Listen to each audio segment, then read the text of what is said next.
There is a strange tension many people carry without realizing it. It shows up in rooms, in conversations, in meetings, in relationships. It sounds like this inside. Do I belong here? Am I being too much? Am I not enough? Should I speak? Should I stay quiet? Am I coming across wrong? And before a single word is said, energy is already leaking. Because instead of simply being present, you are managing presence. You are defending your right to exist in the space.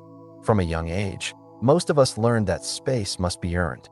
Be polite, be impressive, be useful, be agreeable, be exceptional, or shrink.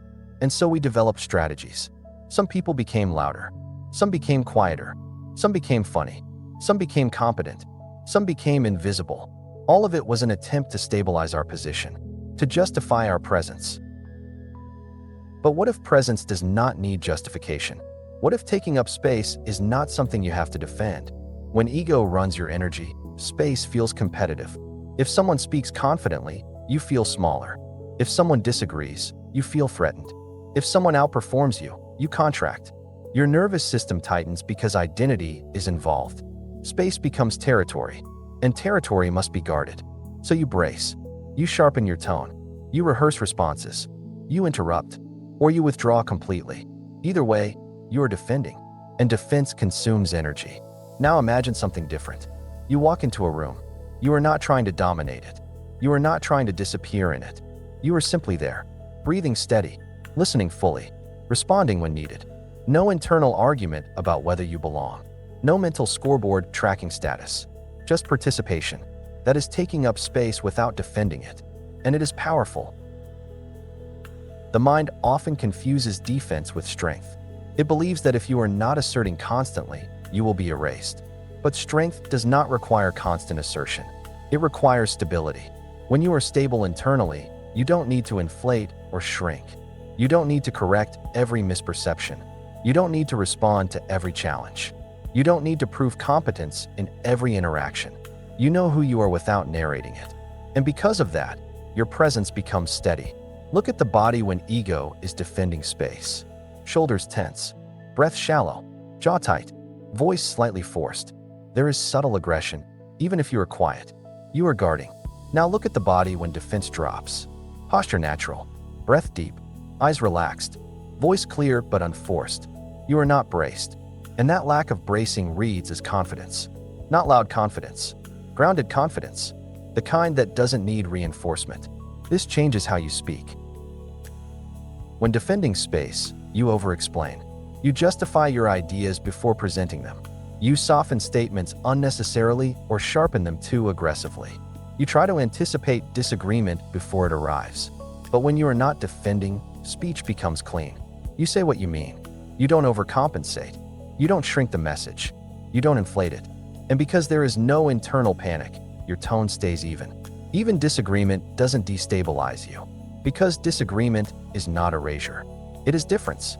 And difference does not threaten stable presence. There is also something subtle that happens.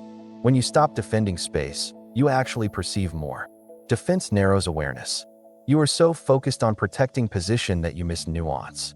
Without defense, your attention expands. You hear what is actually being said. You notice emotional tone. You see opportunity. You respond instead of react. This increases effectiveness. In business, in leadership, in family dynamics. Presence without defense is sharp. Many people think taking up space means being dominant. It doesn't. Dominance is often a sign of insecurity. True presence does not need to dominate. It does not need to compete for oxygen. It trusts that there is room.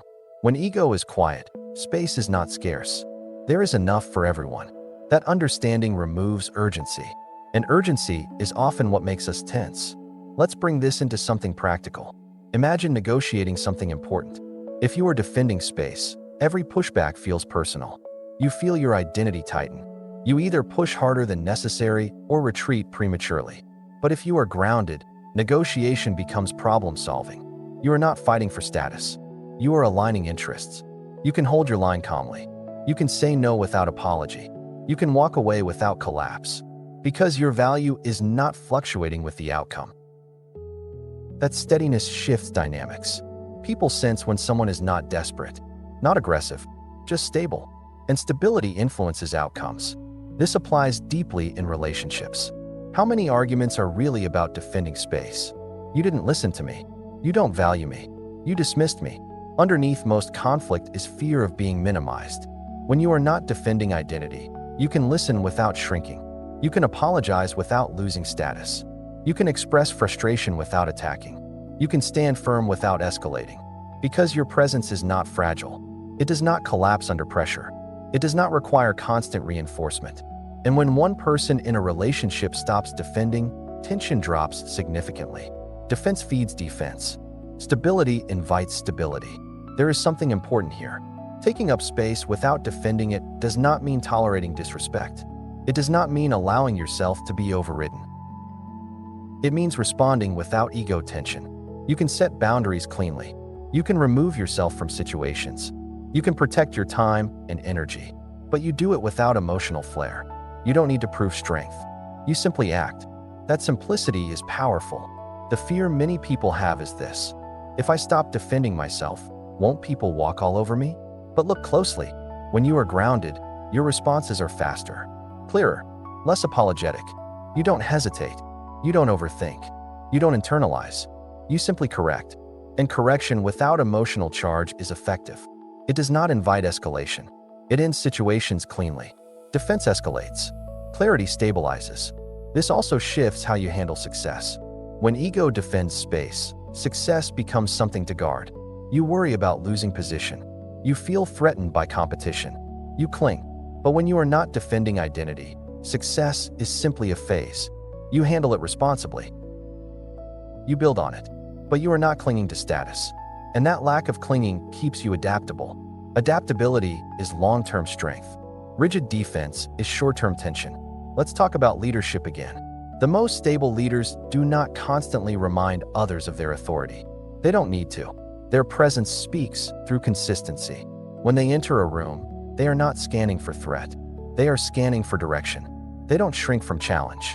They also don't overreact to it. They simply respond. This is what taking up space looks like at scale. It is quiet authority, not loud dominance. This energy also shows up in creativity. When you stop defending your place in a field, you stop copying trends to secure relevance. You stop overbranding yourself. You stop reacting to every new voice. You simply create. Your work stands on its own, not because it is perfect, but because it is not defensive. There is no desperation in it. And desperation is always felt. Calm conviction is also felt. Taking up space without defending it requires one key shift. You stop believing space is something you must earn through performance. You are already here. You are already present. That is enough. From there, contribution becomes optional, not compulsory for worth.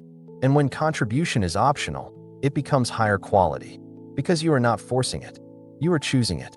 This is especially important if you have felt behind. Behind financially. Behind socially. Behind professionally. When you feel behind, you tend to overcompensate. You speak too fast. You promise too much. You rush decisions. You inflate effort. All of it is defense. But when you accept your current position without judgment, urgency softens. You can build steadily. You can take smart risks instead of reactive ones. You can pace yourself without panic. That pacing increases sustainability. And sustainability wins over frantic bursts. Season 8 is about bringing energy back, but not reactive energy, not defensive energy, grounded power. And grounded power does not flinch. It does not overreact. It does not shrink. It does not posture. It stands. It moves when needed. It rests when appropriate. It speaks when called. It listens when required. Nothing exaggerated. Nothing withheld. Just presence. There is a moment in every interaction where you feel the choice. Brace or breathe. Defend or respond. Prove or participate. That micro moment shapes your energy. If you choose breath, stability grows. If you choose defense, tension grows.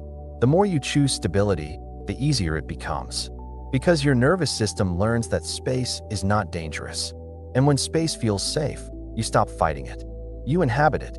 Taking up space without defending it is not about confidence tricks. It is about removing the need to prove. When proving drops, presence stabilizes. When presence stabilizes, influence increases. Not because you are trying to influence, but because people trust grounded energy. They relax around it. They listen to it. They follow it. Because it is not pushing. It is steady. This is the shift. You do not need to shrink. You do not need to inflate. You do not need to guard every inch. You can stand fully where you are. You can speak clearly.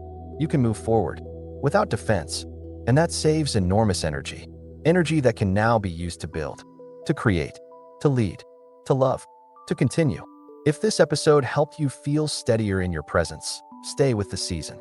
Season 8 is about being fully alive without fighting for space. And if you know someone who constantly feels like they have to prove they belong, send this to them. Sometimes power isn't louder, it's calmer. We continue in episode 4.